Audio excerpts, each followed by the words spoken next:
I love you पप्पा. हे लिहिलेलं ग्रीटिंग कार्ड घेऊन बाप तुरुंगातून अंत्यसंस्काराला आला. आयुषच्या पार्थिवाला अग्नी देताना ढसाढसा रडला. पुण्यात टोळी युद्धातून हत्या करण्यात आलेल्या आयुष कोमकर याच्यावर सोमवारी वैकुंठ स्मशानभूमीत अंत्यसंस्कार करण्यात आले. 5 सप्टेंबरला रात्री 8 वाजता नानापेठेतील लक्ष्मी कॉम्प्लेक्सच्या पार्किंगमध्ये 9 गोळ्या झाडून अवघ्या 19 वर्षांच्या आयुषची हत्या करण्यात आली.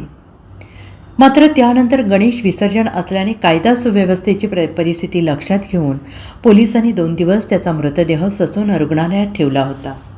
अखेर काल संध्याकाळी त्याच्यावर अंत्यसंस्कार करण्यात आले.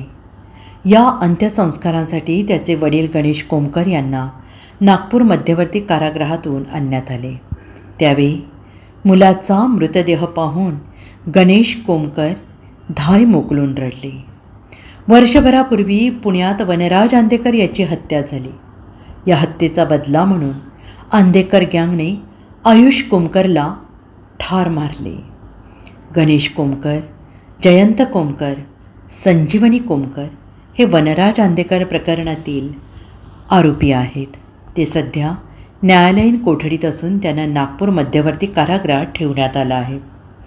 काल गणेश कोमकरला मुलाच्या अंत्यविधीसाठी पॅरोलवर सोडण्यात आले. आयुष कोमकरच्या अंत्यसंस्कारावेळी पुण्यातील वैकुंठ स्मशानभूमीत मोठा पोलीस बंदोबस्त तैनात होता. या बंदोबस्तात गणेश कोमकरला स्मशानभूमीत आणलं गेलं.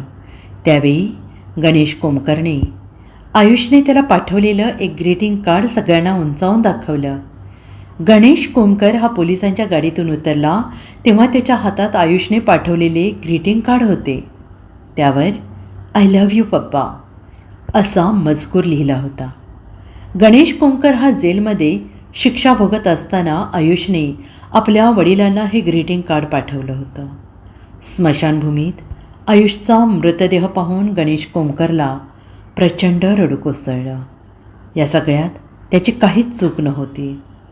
काहीही चूक नसताना माझ्या मुलाला शिक्षा भोगावी लागली असं गणेश कोमकर रडत म्हणाला.